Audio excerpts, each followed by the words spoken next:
Assalamu alaikum everyone, Brother Dawa here. So in this video I'm going to be looking into genetically modified skeptic, specifically his video The Arguments for God's Existence, in which he tries to refute or show that these arguments are not good enough. As he has about 300,000 subscribers, he should have looked more into these arguments and kept a more open mind, because the refutation that he has given for these arguments are either not necessary or not good enough, showing that he lacks an understanding of these arguments, or at least the newer formations of these arguments. I'll be making the refutation of his video into a two-part, so look out for that. The arguments that I'm going to focus on is the Pascal wager, the ontological argument, and one of my favorite, the Kalam cosmological argument, and the rest I'll be covering in a video later on. So let's begin, finally. Because it's important to me to seek truth in studying arguments contrary to my position. So maybe next time you can be more sincere and look into the arguments further in depth, because I don't really think you have. For God I've encountered so far to be logically or evidentially problematic in some way, I do see some arguments as better than Pascal's wager. The argument goes, if someone believes in God and God doesn't exist, a person suffers only a finite loss in death. But if he does exist, they enjoy an infinite gain in heaven. Meanwhile, if a person does not believe in God or act as if God exists, they stand to gain finite luxuries on earth, but stand to suffer infinitely in hell. Therefore, a rational person would seek to believe in God and live as if he exists. Okay, so far so good. He put the argument the way it is. Now let's see his refutation for the Pascal wager. This argument commits a black and white fallacy, asserting that only two alternative states exist as possibilities, while other possibilities in fact exist. This argument can be easily destroyed by pointing out that multiple mutually exclusive religions could use this argument, thereby making its nature absurd. Okay, so he says that the Pascal wager commits the black and white fallacy. This can be true for some formulation of the argument, but he's not refuting the Pascal wager by Pascal himself. Pascal, as there are three premises of the Pascal wager, as Pascal said himself. The first premise is that God is unfathomable. So he could have just refuted the argument if he were refuting the first argument by Pascal himself by saying that if his God is unfathomable, then he is fathoming the God by making an argument about him, and this would refute the argument. So it just shows that he hasn't really looked into the argument that much. But the point is that the Pascal wager can still work against atheism. And just because different religion can use the argument doesn't destroy the Pascal wager, because Pascal wager is actually used as a cumulative argument for God, so it isn't really destroyed. And if it is used as a cumulative argument for God, it still shows that atheism is the most irrational. And the other way he could have refuted the argument is by saying that there is a possibility of there being a God who would reward atheism and not theism. But we can use a cumulative argument to show why that is highly unlikely, and hence concluding even further that it is more rational to be a theist, because that's basically the reason for the Pascal wager. So it's not completely destroyed as he would like you to think, because Pascal wager still works, and different formulation of the Pascal wager can work. Maybe the original argument doesn't, so he isn't being completely honest with his audience. And even so, yeah, I agree it's not the best argument, but it is not completely destroyed as he would like you to think. Now let's move on to the further Here argument. we have the ontological argument. There are several forms of this, so I'll address its first, Anselm's ontological argument. It goes like this. God is the greatest possible being that can be imagined. God exists as an idea in the mind. A being that exists both in reality and the mind is greater than one which only exists in the mind. If God only exists as a concept in our mind, then we can imagine something that is greater than God, a greatest possible being that does exist. We can't imagine something that is greater than the greatest possible being we can imagine, therefore God exists. Yeah, that one is a pretty wild ride, so in case you're confused, ontological arguments essentially boil down to saying a greatest possible being exists somewhere, a necessary criteria for the highest possible greatness is existence, therefore a greatest possible being, God, exists.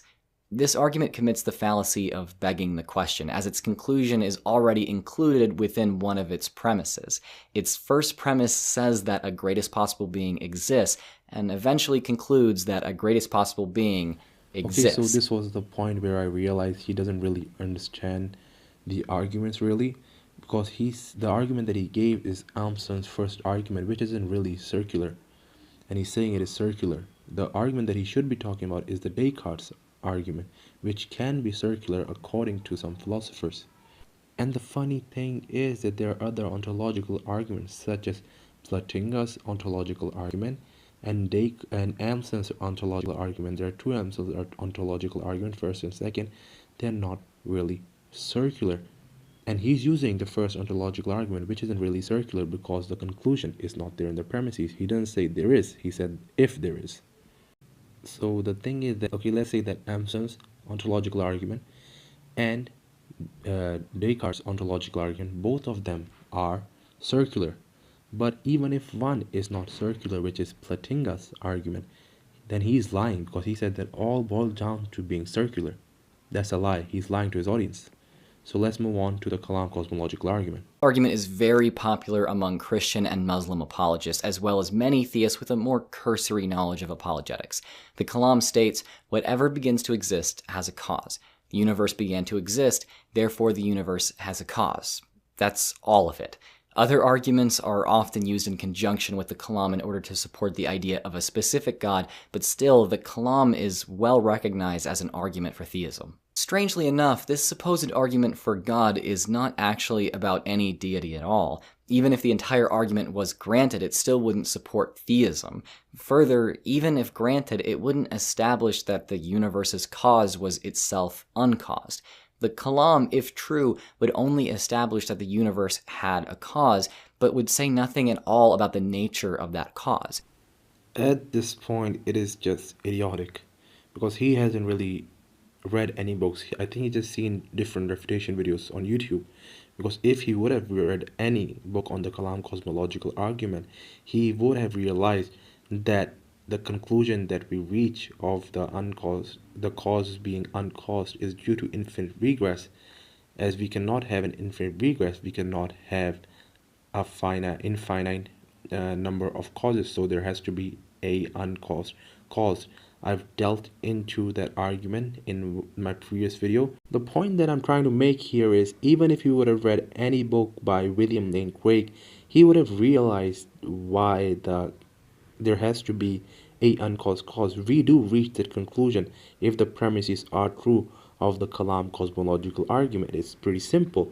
There cannot be an infinite temporal regress of causes or events, such as if time is atemporal, it cannot have an infinite regress. There has to be an initial state, the initial time, like the first second. And further in the video, he makes it clear that he doesn't really understand what we mean by the universe in the Kalam cosmological argument. We mean the colloquial universe, not the scientific universe.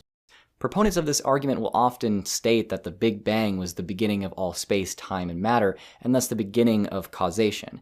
Therefore, the cause of the Big Bang must have been uncaused itself. Not really. We do that to show people who believe that the universe is eternal that we have evidence to conclude that our universe is finite and has a beginning.